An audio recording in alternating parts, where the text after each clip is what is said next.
The river crossing to your left has unstable foundations. You'll break through.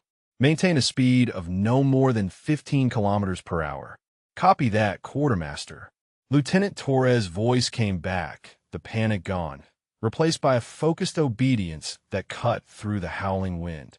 But this was 12 hours later, when everything had already gone wrong. The mountain storm had come down like a hammer at 300 hours, turning the Alpine Pass into a frozen hell that swallowed radio signals and reduced visibility to arm's length. Elena Kozlov sat in the communications center of Forward Operating Base Whistler, watching the Tactical Operations Center descend into chaos as Colonel Morrison's carefully planned convoy operation disintegrated in real time. On a main display, red icons showed Bravo convoys scattered across 15 kilometers of treacherous mountain road, taking coordinated fire from insurgent positions that seemed to know exactly where they would be. The winter storm that Elena had warned about for 3 days was doing exactly what the meteorological data had predicted it would do, but her briefings had been dismissed as administrative noise from a quartermaster clerk who didn't understand operational priorities. Morrison stood rigid behind the command console, his jaw clenched as radio reports crackled through speakers filled with static and desperation. "We're taking effective fire from elevated positions. Can't see the shooters," Torres transmitted from somewhere in the white void. "GPS is unreliable, compass spinning, we're essentially blind out here. Request immediate guidance." The colonel's predetermined route through the Valley Pass was proving to be exactly the death trap Elena's geological analysis had indicated it would become. Every piece of historical weather data, every topographical survey, every seasonal avalanche report had pointed to this outcome.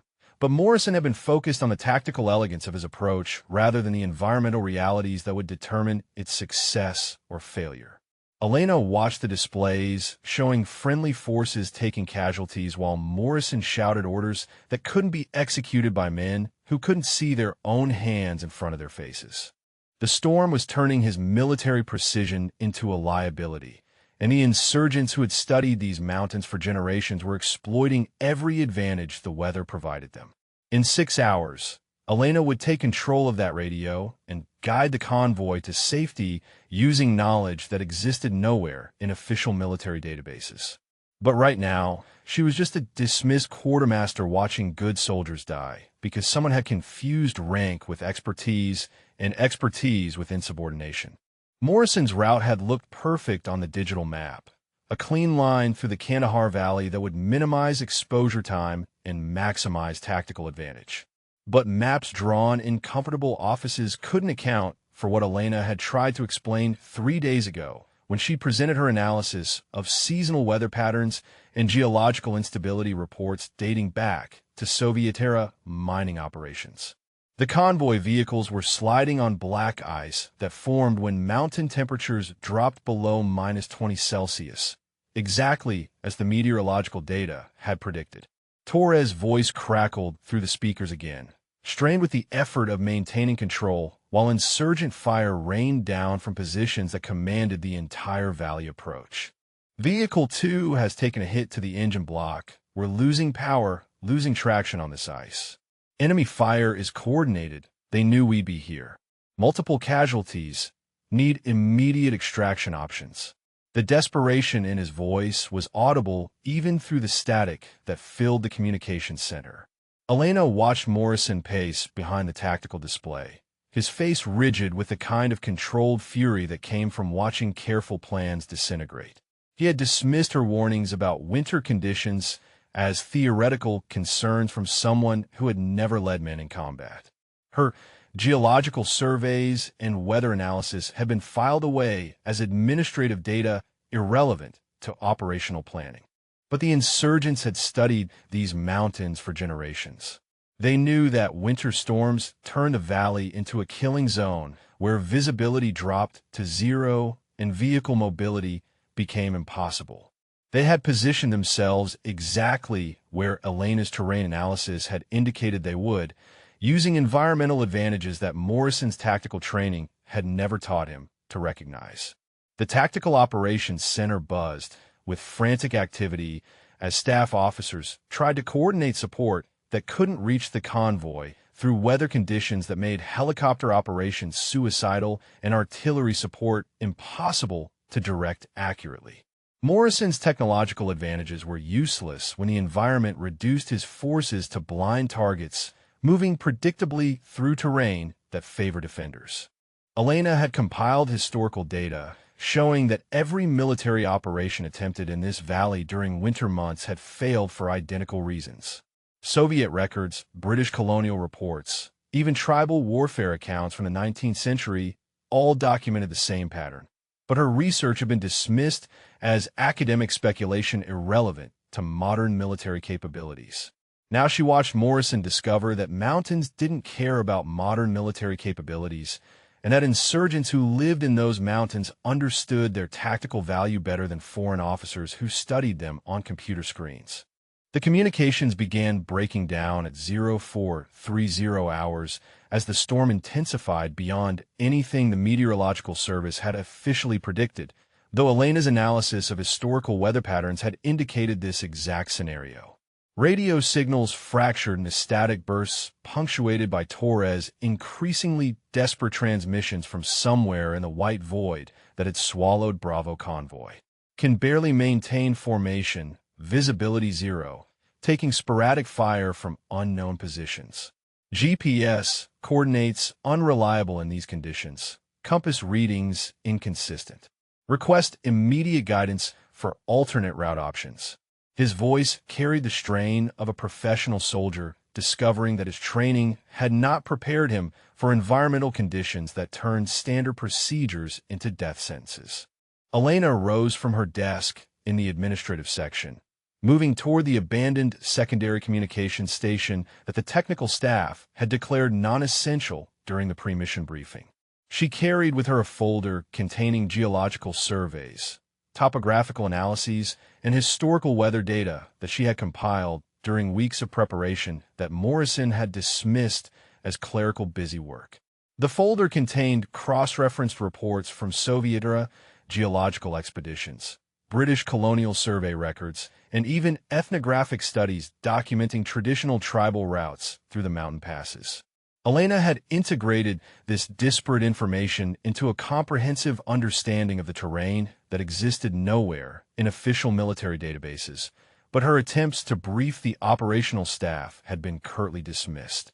Morrison continued shouting orders that could not be executed by men who could not see their own vehicles in conditions that turned every movement into a potentially fatal gamble. The tactical operations center hummed with frantic activity as staff officers tried to coordinate support assets that were grounded by weather conditions no one had officially anticipated. Elena approached the secondary radio station, her movements deliberate and unhurried despite the chaos surrounding her. She understood that the convoy was trapped in terrain that she had studied exhaustively, facing environmental challenges that her analysis had predicted with uncomfortable accuracy. The question was whether anyone would listen to solutions that came from a quartermaster clerk rather than the operational command structure. She sat down at the communications console and began adjusting frequency settings with the practiced competence of someone who had spent countless hours studying not just the terrain, but the technical systems required to navigate it safely. In her folder lay route alternatives that could save Torres and his men, if military protocol could bend far enough to accept guidance from someone whose expertise existed outside official channels. Morrison was screaming orders that existed in no manual, demanding solutions to problems that his tactical training had never addressed.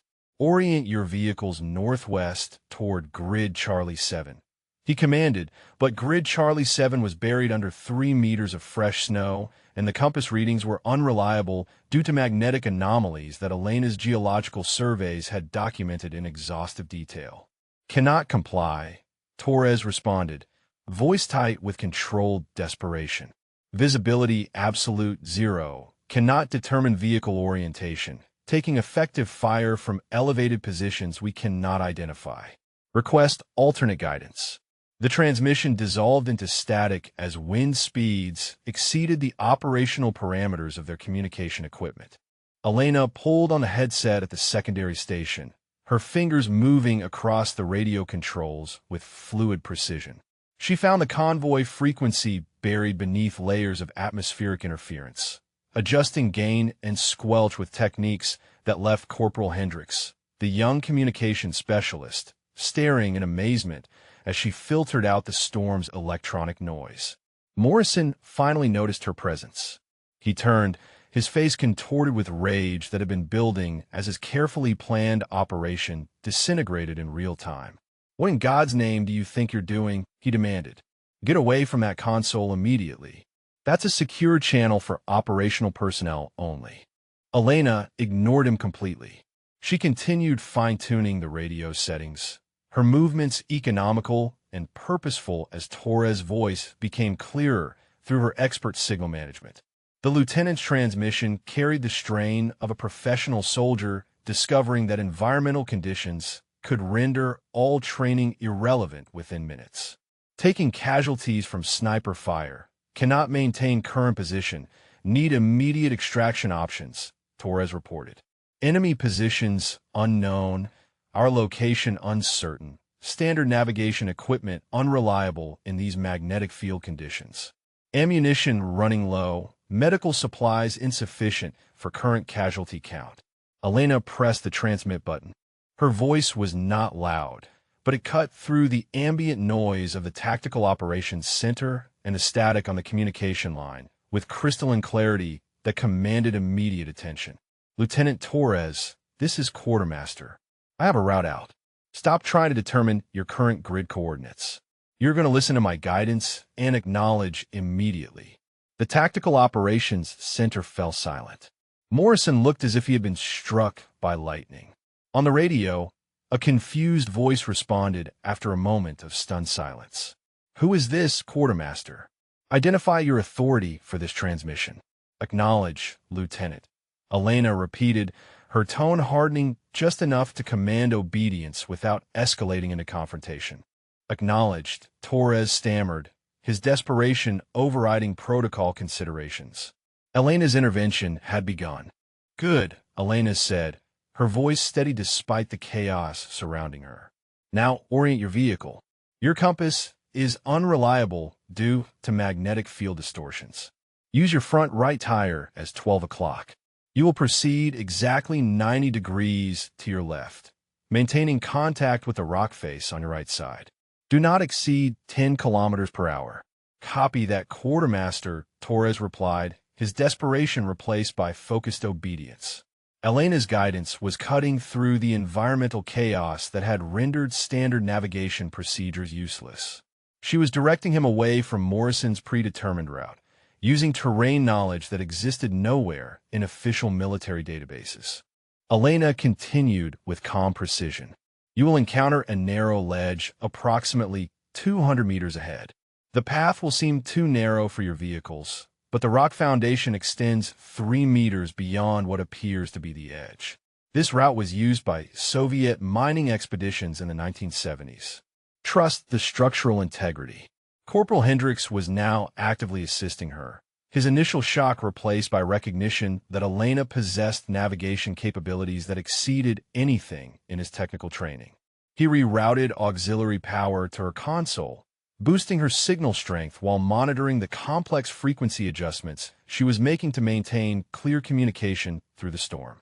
On a secondary monitor, Hendricks pulled up the topographical data that Elena had requested, seeing for the first time the layered analysis she had compiled. It was a masterpiece of intelligence integration, combining geological surveys, historical route documentation, and even ethnographic studies of traditional tribal pathways through terrain that most military planners considered impassable. Elena had built a three-dimensional understanding of the mountain environment that was more comprehensive than any satellite imagery. She was not guessing about route options. She was navigating from memory built through exhaustive research that integrated data sources spanning more than a century of mountain exploration and exploitation. Morrison watched her performance with an expression that shifted from rage to bewilderment. He had planned this operation using standard tactical procedures, but Elena was operating from knowledge that transcended conventional military training. She was seeing the terrain in 4 dimensions, factoring in geological stability, weather patterns, historical usage, and real-time conditions simultaneously. You will reach a fork in the path, Elena continued. There will be a distinctive boulder formation on your left, carved with Soviet-era mining markers. Take the right fork. It leads upward to a defensive plateau that insurgent forces cannot approach without exposing themselves to observation and fire from your position. How do you know those markers exist? Morrison whispered, his authority crumbling as Elena demonstrated expertise that made his tactical training seem inadequate. Elena's guidance was saving lives while his carefully planned operation had nearly gotten them killed. Hendricks pointed to a line of text in Elena's compiled data, his voice filled with amazement. It's an entry from a 1930s geological expedition report, digitized and archived in university database. The boulder formation was documented as a reference point for mineral extraction operations. She found it, cross-referenced its coordinates, and integrated it into her navigation analysis. Elena's research methodology was becoming visible to the Tactical Operations Center staff. She had discovered historical documentation that existed in forgotten archives, combined it with topographical surveys, geological stability reports, and ethnographic studies of traditional tribal routes. Her knowledge base extended far beyond military intelligence, gathering into academic resources that most operational planners never considered relevant. The minutes stretched into eternity as they listened to Torres acknowledge each guidance instruction. Elena's voice remained calm and precise, while Morrison's carefully planned operation was being replaced by navigation techniques that drew from data sources spanning decades of mountain exploration. She was directing the convoy through terrain that official military maps classified as impassable. "We're following the ledge path," Torres transmitted. "Visibility still 0, but the rock face contact method is working. Vehicle traction improved on this surface. Enemy fire has ceased since we changed elevation.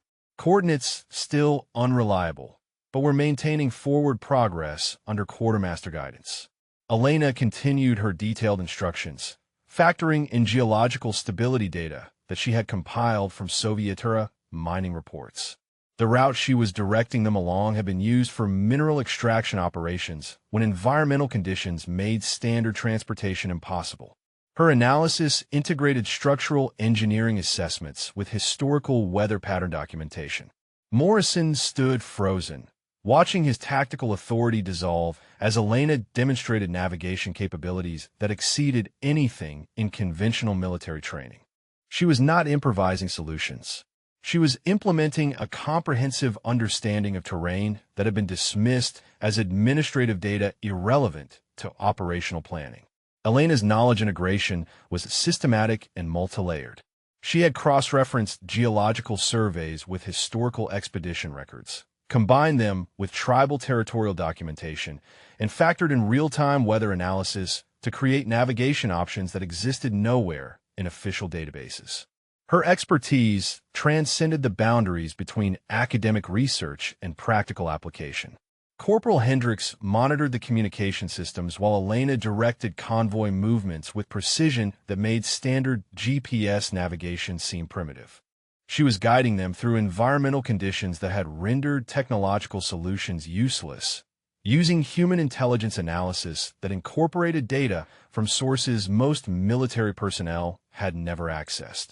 The Tactical Operations Center was witnessing a demonstration of intellectual capability that challenged fundamental assumptions about expertise, authority, and the relationship between rank and competence.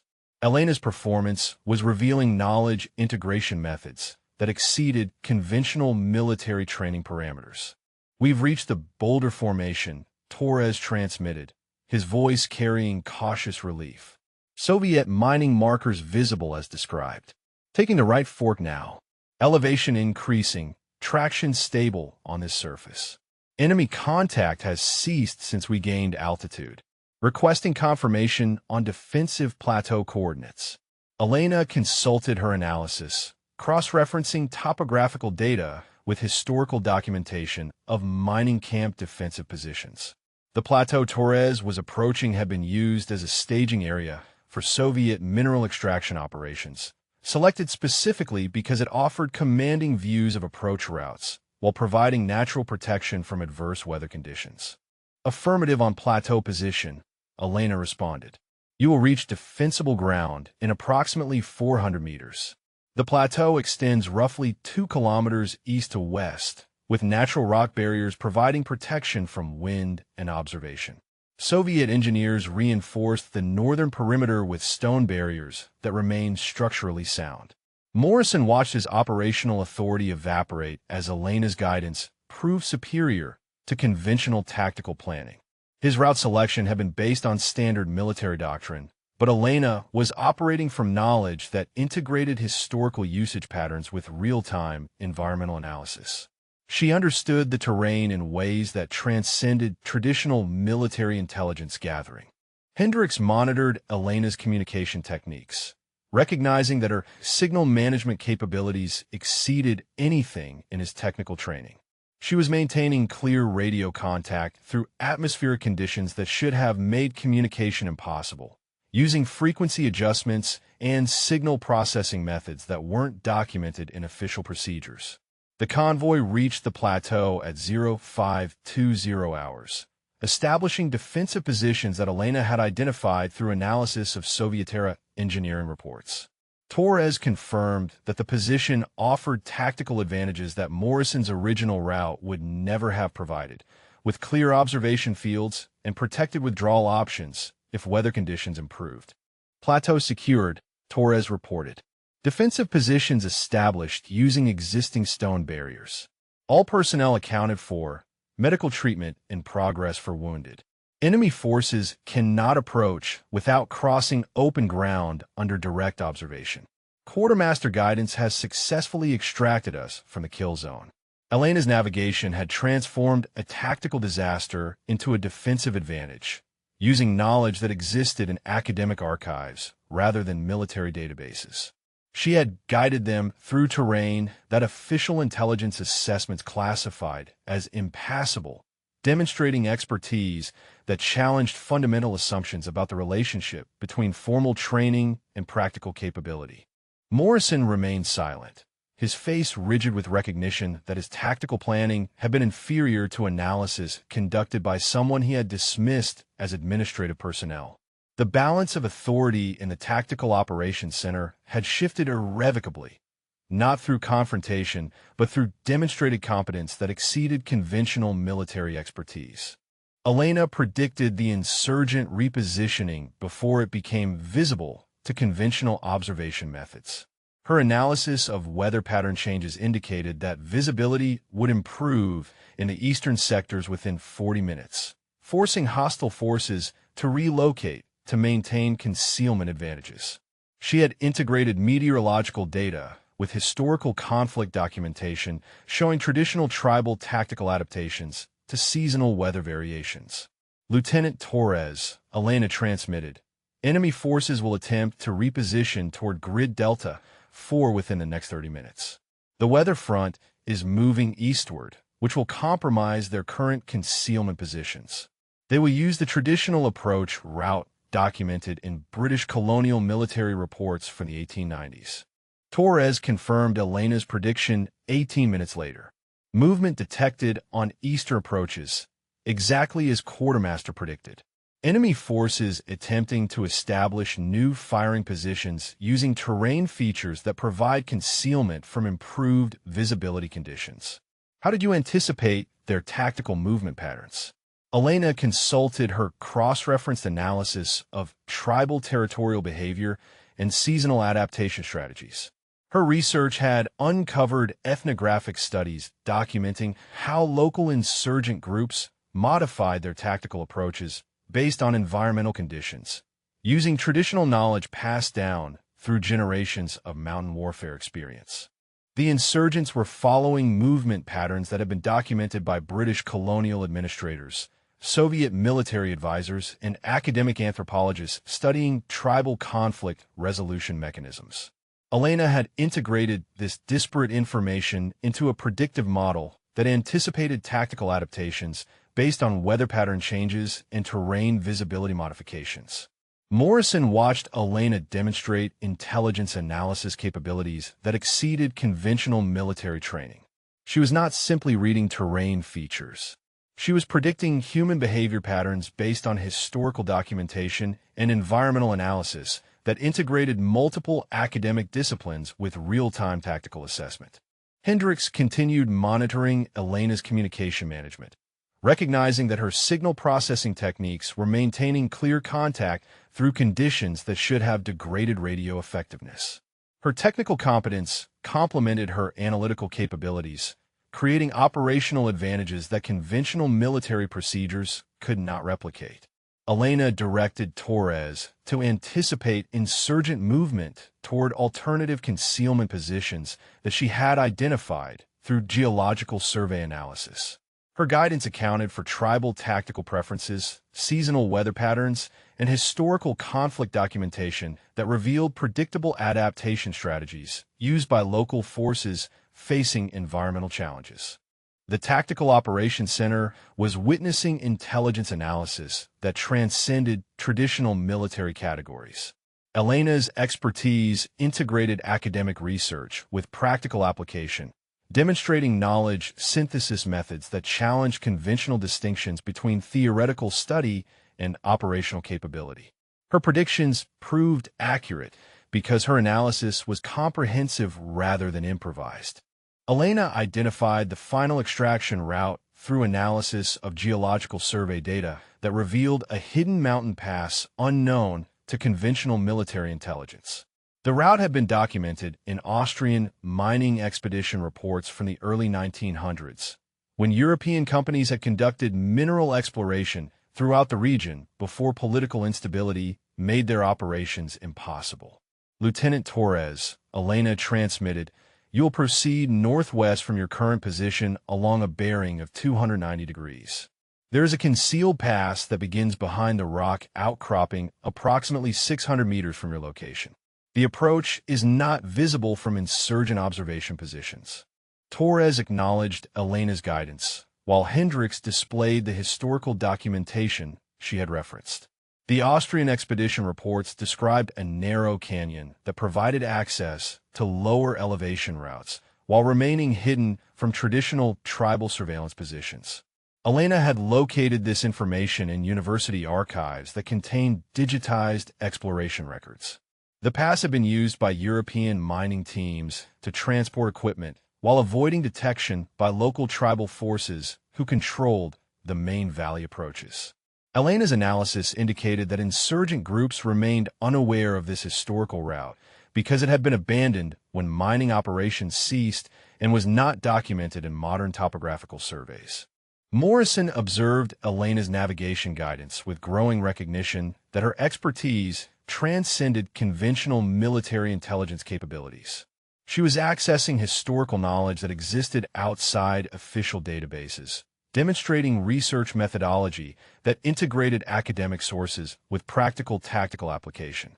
Elena's route selection accounted for current weather conditions, geological stability, and historical usage patterns that proved the pass remained structurally sound despite decades of abandonment.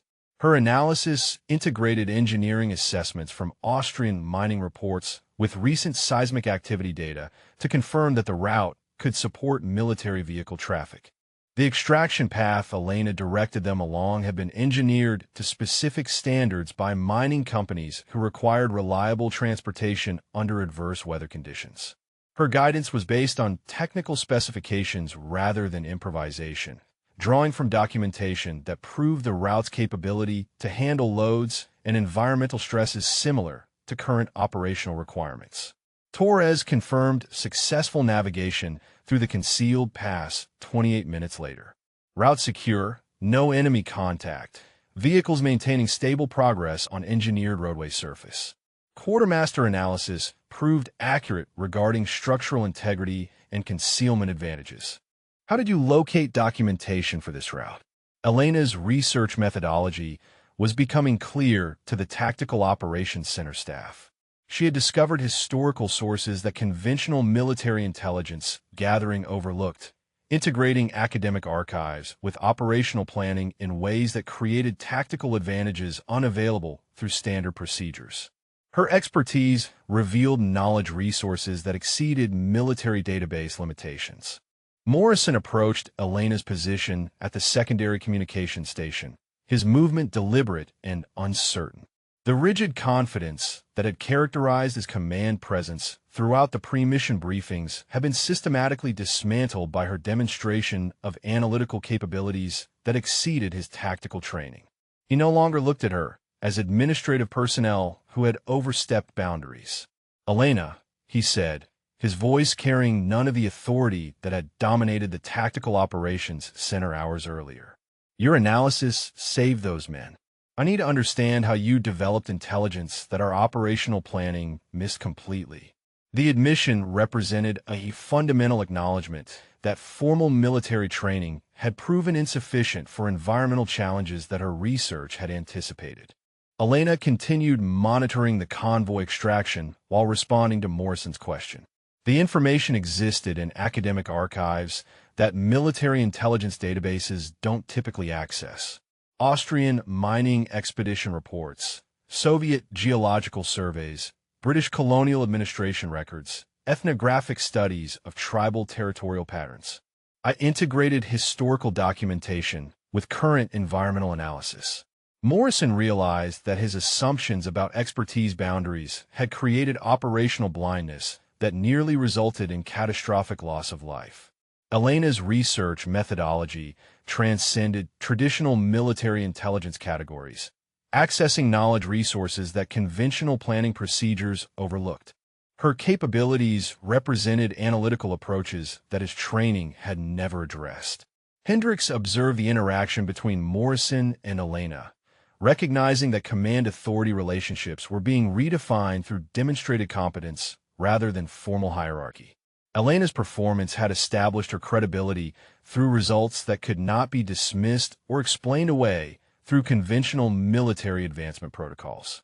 The Tactical Operations Center staff watched Morrison acknowledge Elena's analytical superiority with the kind of professional recognition that transcended rank considerations. Her intelligence gathering and synthesis capabilities had proven more effective than standard military procedures, creating operational advantages that conventional training could not replicate. Elena's expertise had transformed from perceived liability to indispensable asset within the span of hours, not through political maneuvering, but through demonstrated capability that saved lives when conventional military planning failed. Morrison's recognition represented institutional acknowledgement that academic research could provide tactical advantages unavailable through traditional intelligence sources. Torres transmitted final confirmation of successful extraction. All personnel safely through the concealed pass. Medical evacuation proceeding for wounded.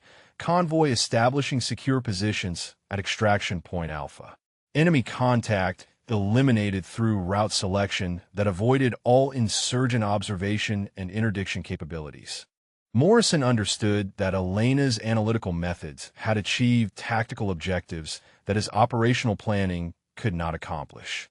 Her research integration capabilities represented military assets that conventional promotion and assignment procedures failed to recognize or utilize effectively.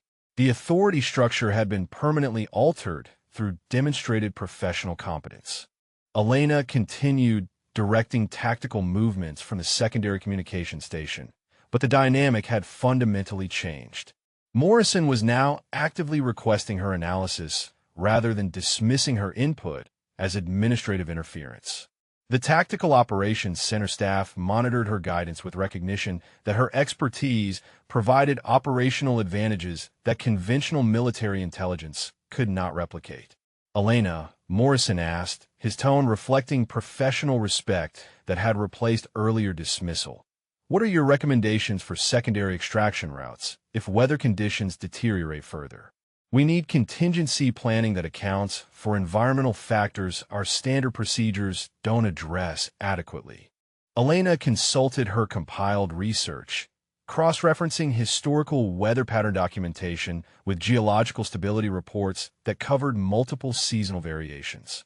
Her analysis revealed 3 alternative routes that had been used by various historical expeditions under different environmental conditions, each offering specific advantages based on meteorological developments.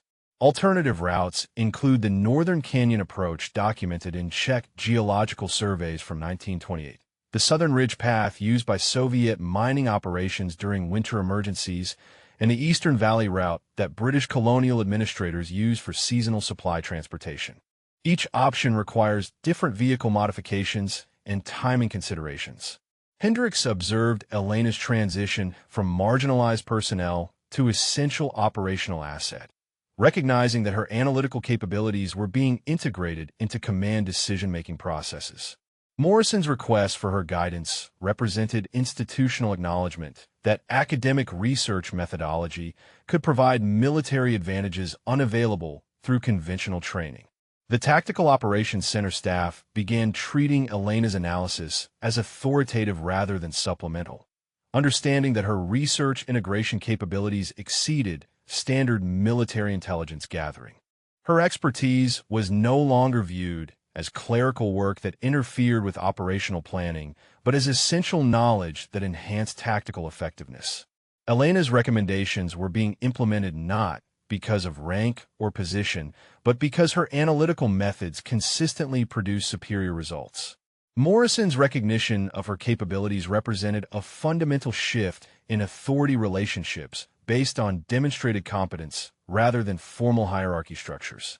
Torres requested additional guidance for long-term defensive positioning if weather conditions prevented immediate extraction.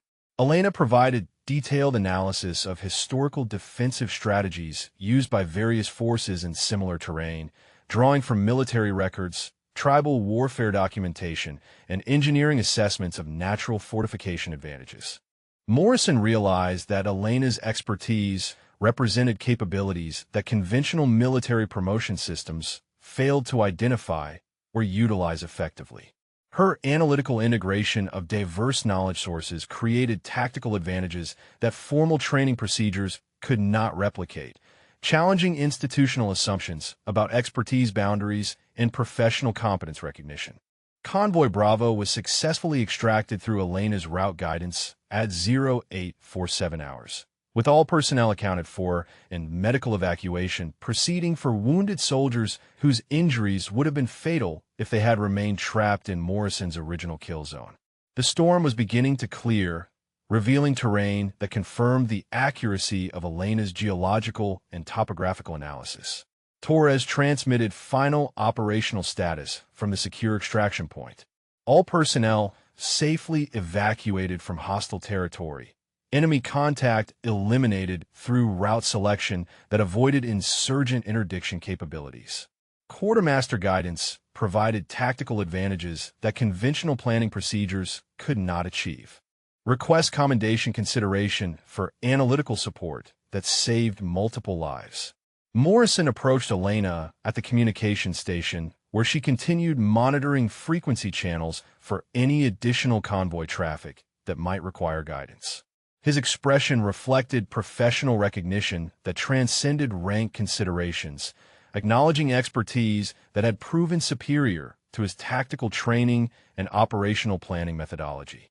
Elena, Morrison said, his voice carrying the weight of institutional acknowledgement, your analytical capabilities represent military assets that our promotion and assignment systems fail to recognize effectively.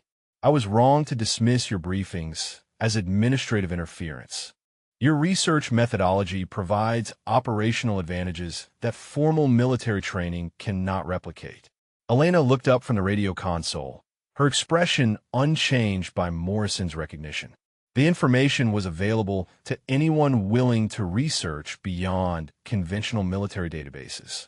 I integrated historical documentation with environmental analysis because the operational environment required knowledge that transcended traditional intelligence boundaries.